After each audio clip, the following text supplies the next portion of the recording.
and there's a lot of information that goes onto it, and I'm all about transparency and wanting to make sure that you all understand how things are being run. So that's what we're hoping to give you all a little bit more information about today. First, I'm going to have the recruitment team introduce themselves just so you can put some names to faces as you get emails, as you already have gotten emails from these individuals. So this will be all of your recruitment team on Panhellenic. So, Mary, you can start.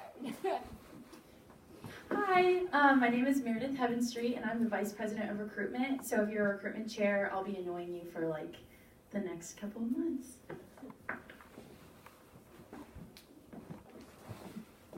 Hi, my name is Emma Swain. I'm the Associate Vice President of Recruitment. Hi guys, I'm Janelle Dean, and I am the Director of Recruitment Logistics. And I'm Emily Evans. I'm the Director of Continuous Recruitment and Personnel, so I'm training all the GAMKIs right now. It's really fun. Yeah. great, thank you. So here's a little bit of a rundown of the main things that we're going to cover today. So first we're going to go over some of the basic terminology of recruitment. What is total? What is quota? What's a snap bid? Quota additions? All those things that you hear about and might not really fully understand. So we're hoping to clarify some of that stuff for you today. And then we'll go into a little bit of detail about RFM. It's a very complicated process, but I'm going to try and simplify it in the best way I can so that you're understanding the numbers that you're getting from the Panhellenic side during recruitment. And then we'll go into a little bit of detail about the two preference model that we'll be utilizing this year for recruitment. I just want to make sure that everybody has all their questions answered and understand how it will impact your chapter. And then I'll give you a little bit of information about how to read your recruitment reports in My Campus Director come August/September. So Campus Total. Campus Total is something that we utilize a lot in recruitment with Panhellenic organizations. So total is basically it's the allowable chapter size for any Panhellenic organization. We reset total twice per semester, once the week in the 72 hours after primary recruitment and in the first week of the spring semester. So some of you all may have been confused at the beginning of the semester when we said you could only take 133 women instead of 140 women that it was in the fall. That's because total is reset each semester. So if a chapter falls below total at any point in an academic year, you are eligible to recruit up to that number. Right now that is 133. So even if it is April and you decide, oh, we're at 130 and we really want to get to 133 before the end of the semester, you all are eligible to take those extra 3 women at any point during the semester. All you have to do is notify us that you're going through a COB process, and that would be all we need for you all to engage in a recruitment. Some people might be like, well, total's 133, but I have 150 people in our chapter. Correct. So if you are allowed to be above total, and that is what quota is, which I'll get there in just a second. But if you are above total, you are not eligible to take any additional members outside of the primary recruitment process. Does that make sense? Great. So even if the only time that you're allowed to exceed total is to get to quota. So quota is a number that is set specifically for the primary recruitment process. It basically means the maximum number of P&Ms that you are allowed to take through primary recruitment. It is essentially determined by, you will have 2 separate quotas. You'll have a quota for your primary pool and a quota for your secondary pool. So for example, this past primary recruitment in 2018, our quota for our primary group was 33 and our secondary group was 8. Your primary pool is all of the first year students going through recruitment, so that's your freshman pool. Your secondary pool are any women going through recruitment that are not a first year student. So that can be anywhere from a sophomore through a fifth-year student, right? We don't set a cap on who can participate, but any woman who is not a first-year student goes into the secondary pool, and you have a separate quota for them. That's because that helps not only maximize, it helps basically our upperclassmen have a better recruitment experience. You're not worried about cutting them to fill that spot with a first-year student, and they're not worried about not matching to a chapter that they really love just because they're an older member. So it helps both of you with retention and also with satisfaction of P&Ms and your opportunity to place more women in your organization. So that's why we created a secondary pool, I believe 3 years ago now. So most of you all have experienced that. So quota is more or less determined by the number of P&Ms that are remaining in the recruitment process that complete their MRABA after preference selections. So quota is basically, to simplify, is a more complicated process. Basically what it is the number of P&Ms that are left who sign their MRABAs after preference round divided by the number of chapters going through recruitment. That's how we set quota. And that's why quota shifts each year, because it changes depending on the number of P&Ms left.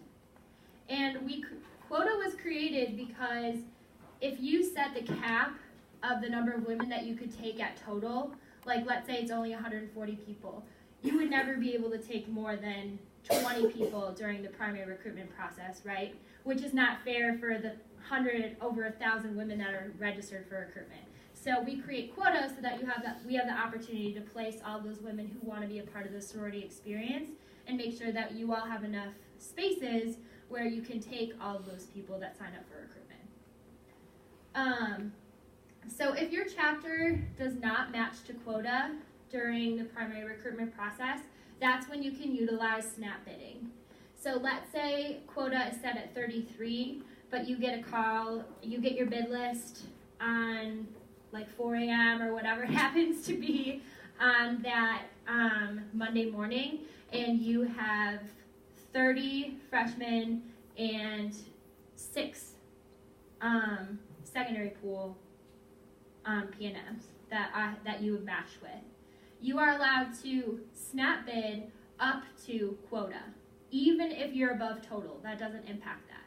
So even if you already have 160 people in your chapter, if you don't match to quota, you can snap bid to get up to quota.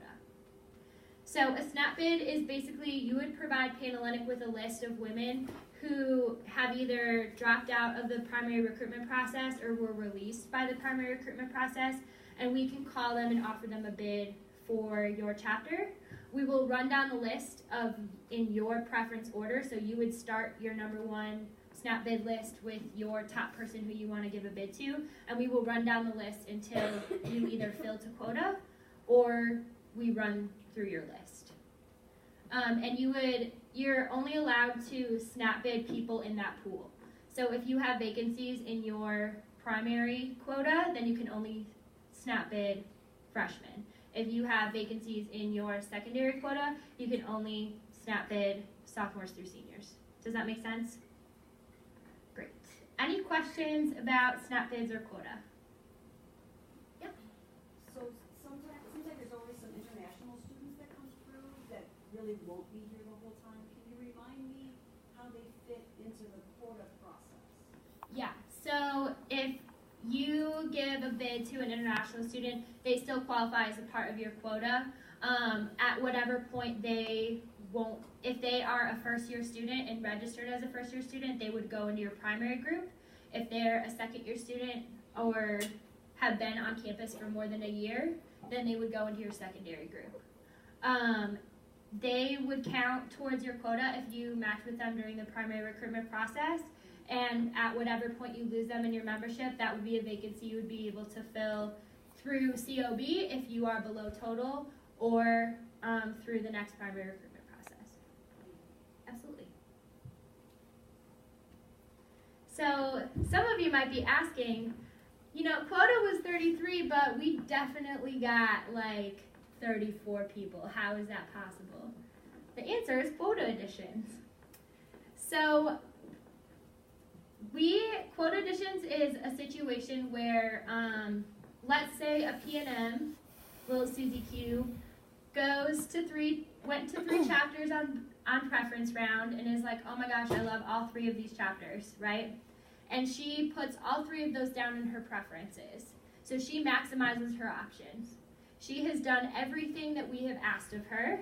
She's maximized. We promise her that if she selects every organization that she visits on preference, we promise her that she will be a member of one of those organizations. So let's say during the matching process that happens overnight, she's not originally matched to one of those 3 groups. We will go in and hand match her to an organization because we promised her that she would be matched. So we have the ability to go back and add her to the chapter. We usually add her to the chapter of her preference, but we will go through and look at the chapter's bid list as well. So let's say she falls like 50 on her first preferences list, but she's like number 7 on her second. We would put her with her second because they would be happier to have her. Does that make sense?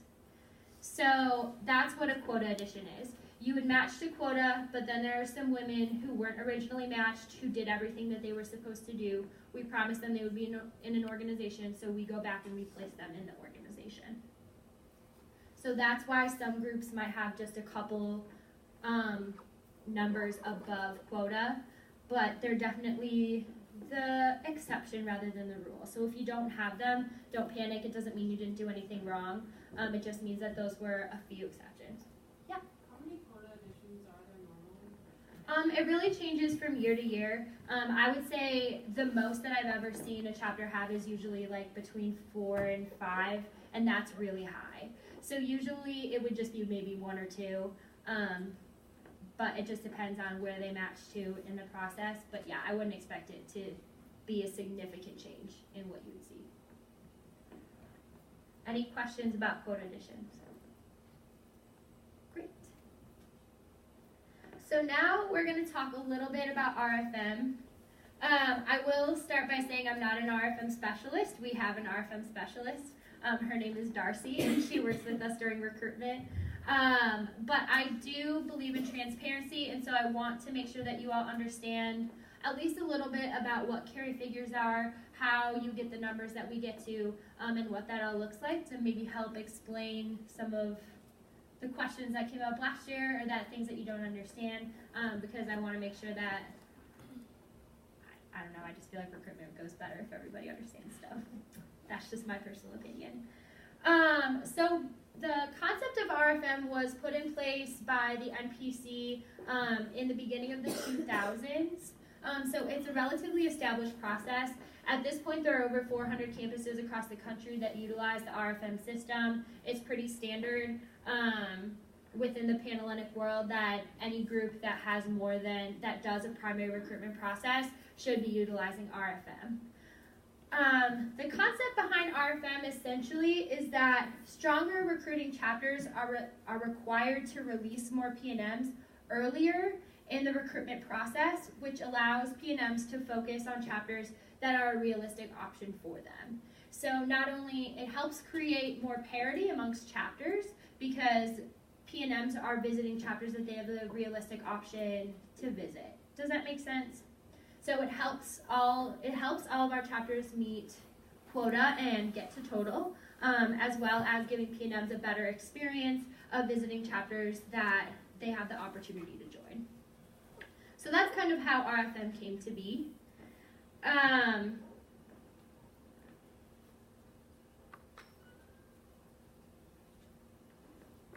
So carry figures. The primary concept of RFM is your carry figure. It's the number that the RFM specialist basically assigns you for how many women you should be inviting back to the next round of recruitment. Your carry figure differs for each chapter. Every chapter is asked to invite back a different number of women. I will contact you that day with an estimate of a carry figure. That's not the finalized version. To give you all, as you're going through that round of recruitment, a tool to utilize about how many people you can expect so you can be working on your list all day, if that makes sense. but your final carry figures are set at the conclusion of each round. So your carry figure is the number of P&Ms that you should invite back. They're basically determined by what does this chapter need to invite back to maximize their opportunity to meet quota. That is set by your historical averages of your past recruitment performances for your chapter. So however many percentage of acceptance that you get from P&Ms in your past 3 years, they use that pretty much to average to get your quota, your carry figure for that round for this year, if that makes sense. And that's a real general summarization. I don't actually do the math for that. It's more of a specialized formula that the MPC has created, but that's the best way that I can explain it in a way that you all will understand, and that I understand as well. So, no chapter is allowed to exceed their carry figure. So that number that you get back in Campus Director that says how many P&Ms that you're allowed to invite back, you're not allowed to exceed that number. Campus Director won't let you submit your list if you have a higher number of invites than what is on your carry figure. Under-inviting is strongly discouraged, but you as an organization do have the right to control how many people that you're allowed to invite back. So we cannot make you invite back women that you do not want to see return. If you do plan to under-invite, we do ask that you give us, you ask us first so that I can tell our RFM specialist so she can adjust appropriately. But it's highly discouraged because it does not give you the optimum opportunity to meet quota, which is the whole purpose of primary recruitment. So, flex list. Well, before I go into flex list, does anybody have questions about carry figures? I know it's kind of a complicated process. Your carry figures will decrease each round. So each round you will be inviting back less and less women. That's kind of the whole point of recruitment. So some groups in the first round might ask back 700, some might ask back 400. It just depends on your organization and how many women you need to carry through recruitment in order to meet quota.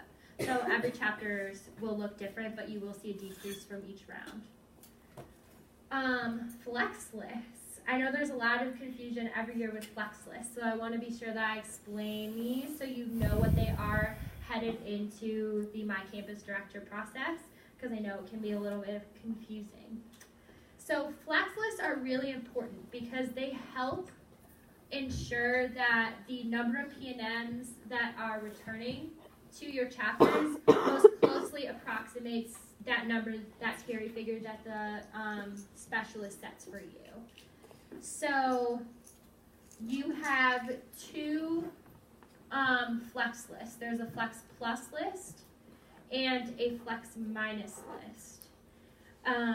The flex minus list is so let's say your chapter has a carry figure of like 100 in this case. So you make your list of 100 here. You rank them from your top preference down to 100. And then let's say you have a really stellar recruitment round and a ton of women want to come back to your organization and you knocked it out of the park. The RFM specialist might say, okay, they don't need to see all 100 women return in order to get to quota, so we might take off some of those women from the bottom, the people that the chapter want to see the least. That is what your minus list is. It's the people that, given the opportunity, you would least like to invite back to your organization. The people on your minus list should already be on your invitation list. That's why they overlap. So it would be the bottom people on your already existing invitation list would then become your minus list. Your plus list would be kind of the opposite situation. So let's say that your recruitment round doesn't go quite as well as you wanted it to, or and the RFM specialist is like, well, maybe to get them to quota, we might want to add a few more women to their list just to make sure that they are seeing a few more people the next round. Then they would utilize your plus list. So they would go into your plus list, and those would be the people who, after you make your original invitations of 100, your like next few people who you would be okay taking, but who aren't one of your priorities. So they would be like number 101 through 105 on your list. So the people who you wouldn't necessarily want to have on your original list, but who you would still take if asked. Does that make sense?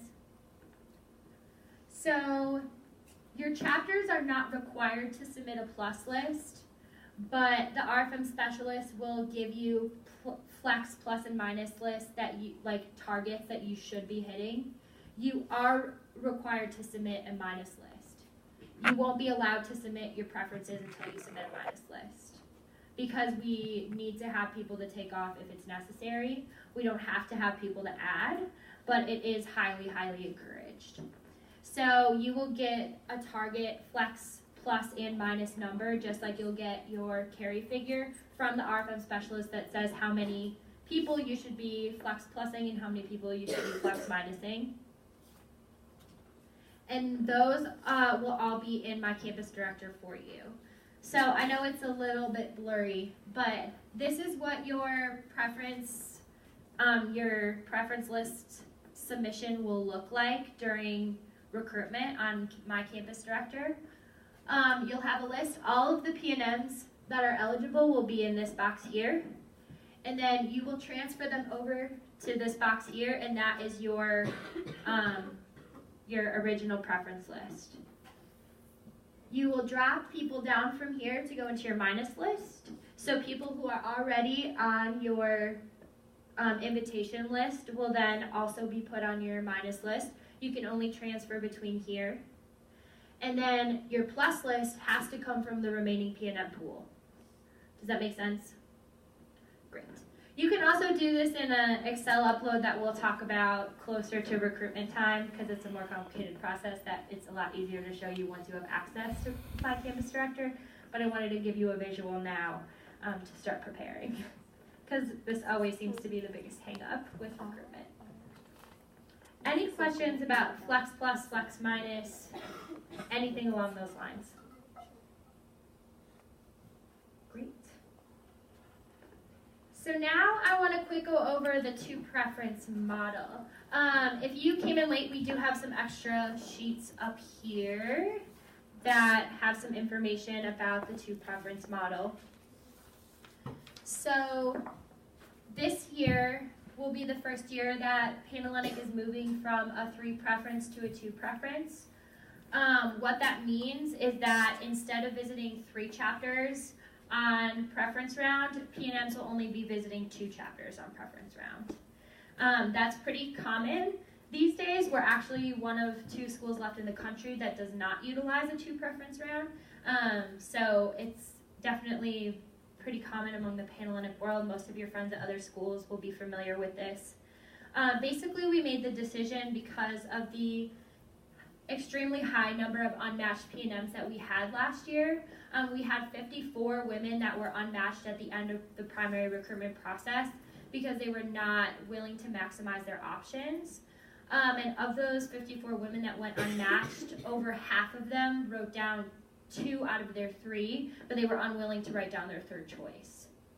So what this model essentially does is it eliminates that 3rd choice, right? If P&Ms don't want to be going there, then it's not a best practice to send them there and create more options for them if that's not what they want to utilize.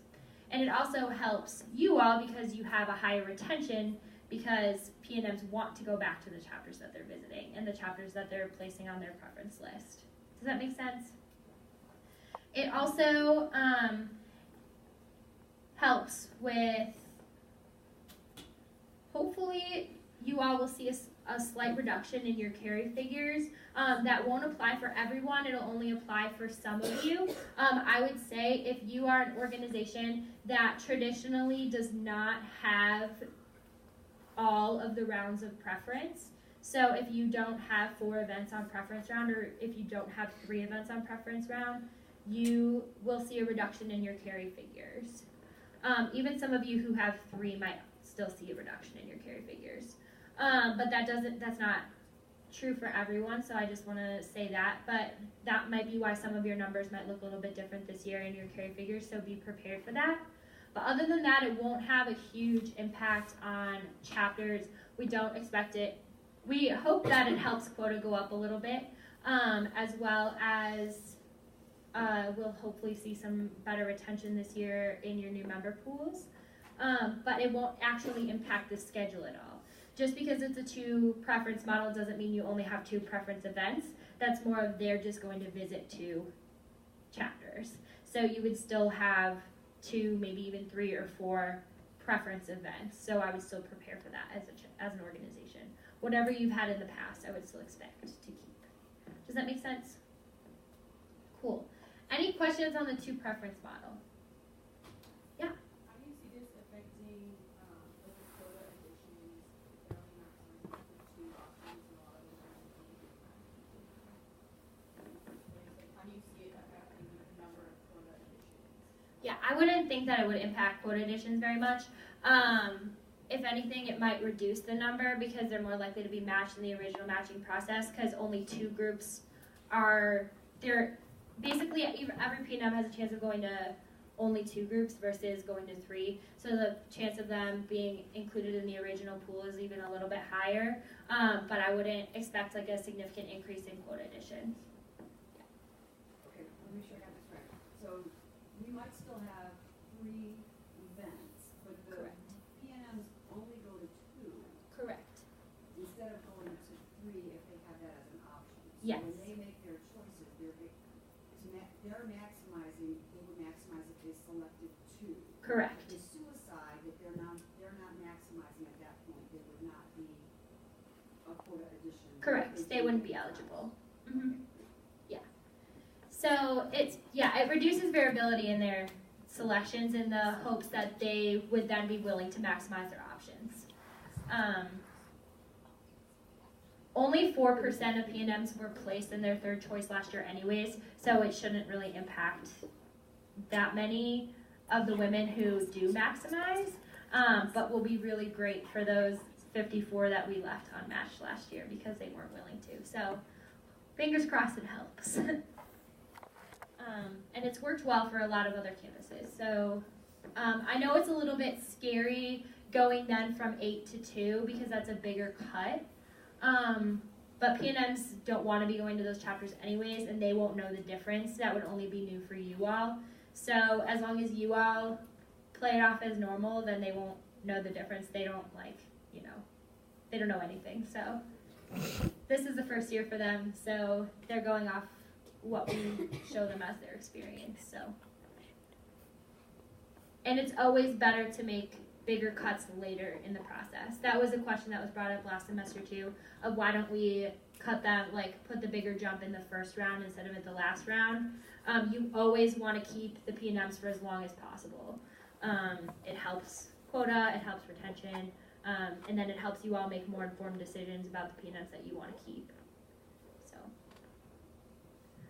cool. So your statistical reports. I'm going to go over briefly how to read your statistical reports. That will come back in my campus director. We got some questions last year, so I want to make sure that people understand where the numbers are coming from. So this is a statistical report from a chapter from last year. Basically, this is what it'll look like. And the numbers that you see, keep in mind that you're always looking between rounds. So you're looking at the number of P&Ms that attended in the round prior when you're reading the statistics for that round. So this is a first invitational report. You're looking at the number of women who attended all welcome round events and then submitted welcome round preferences for first invitation. Does that make sense?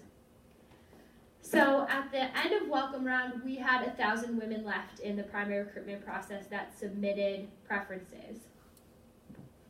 Of those 1,000 women, this chapter had 955 rank them in their top priority spot.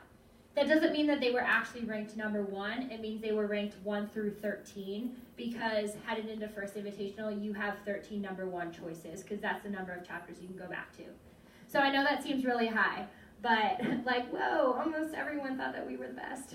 Kind of true, but also 1 of 13. So keep that in mind when you're reading that. Of those 955 PNMs, or of those 1,000 PNMs, they were asked to invite back 570 for their first invitational. So that was their number of invites for that first round. They flexed minus 19, which means that they probably did a little bit better than was expected, and they had 18 people taken off the bottom of their bid list. Off the bottom of their priority list, sorry, not bid list.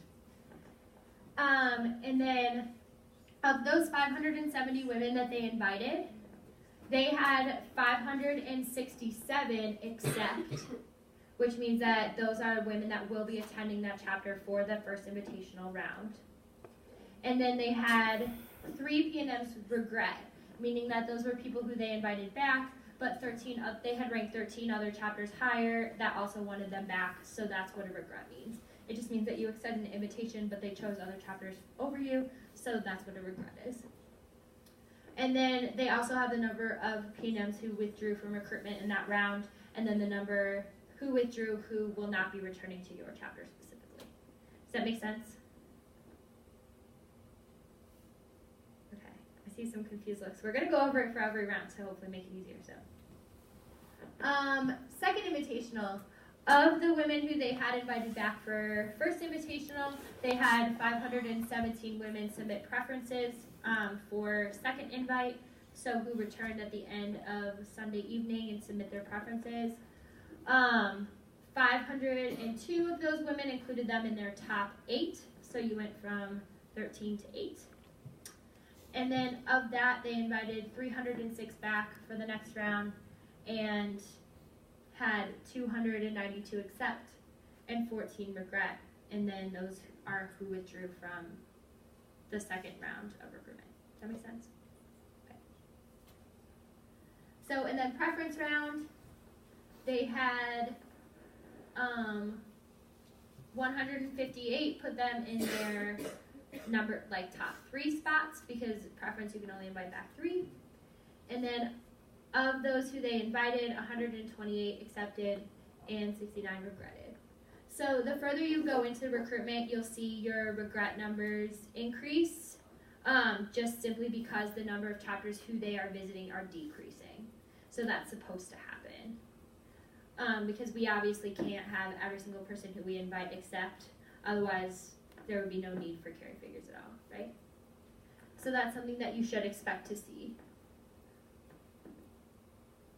And then I don't think I put bid ones because, yeah.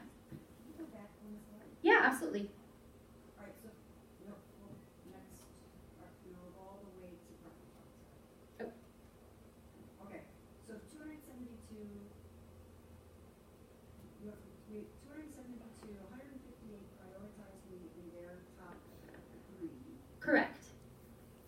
But somehow I invited 197 of the 272, even though 158 are the... Yes. So of the 272 that submitted preferences at the end of second invitational, 158 ranked me first.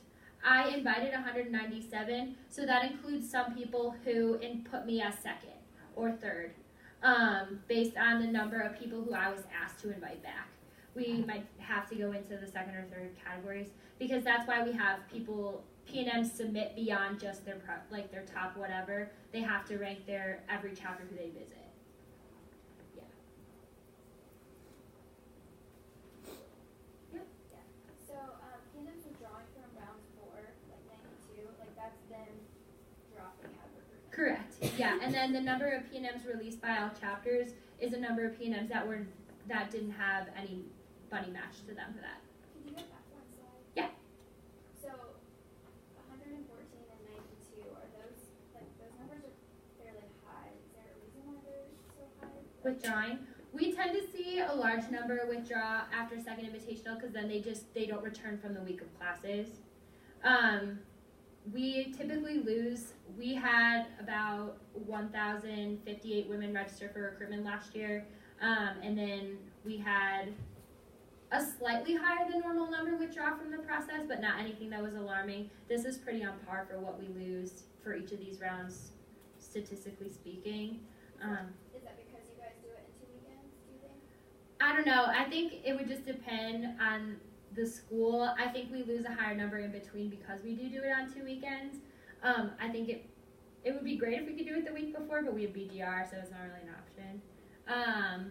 But it's the best model that we have to work with, and we also have a higher registration number because we have that first week of school to advertise and do stuff like meet the Greeks and things like that. So it's kind of a trade-off. There are definitely ways to increase our withdrawal rates, which is something we're always working to do. But yeah, it could be because of that, but it could be because of a lot of factors. I think with the new generation, we're seeing more people just willing to sign up and try it out without really being committed to the process. So figuring out what that might look like this year, among a few other things, but yeah.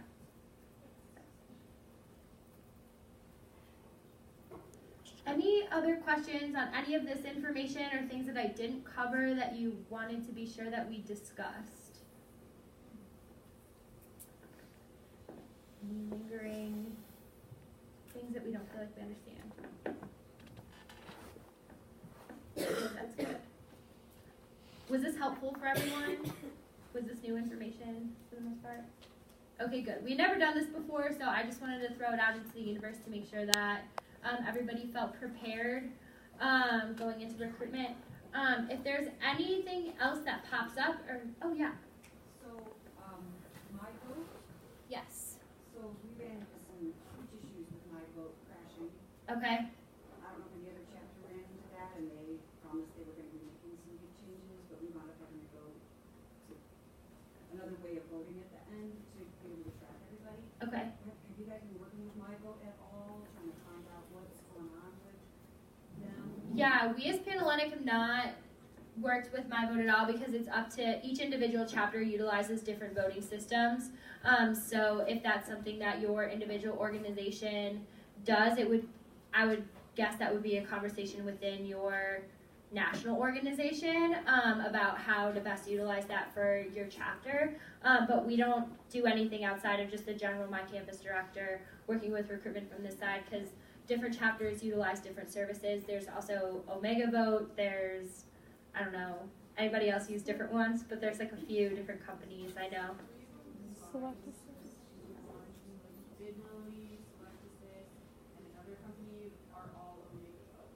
Okay. Okay, so now there's two primary ones, and My Vote and Omega Vote. Okay, cool. That's helpful at least.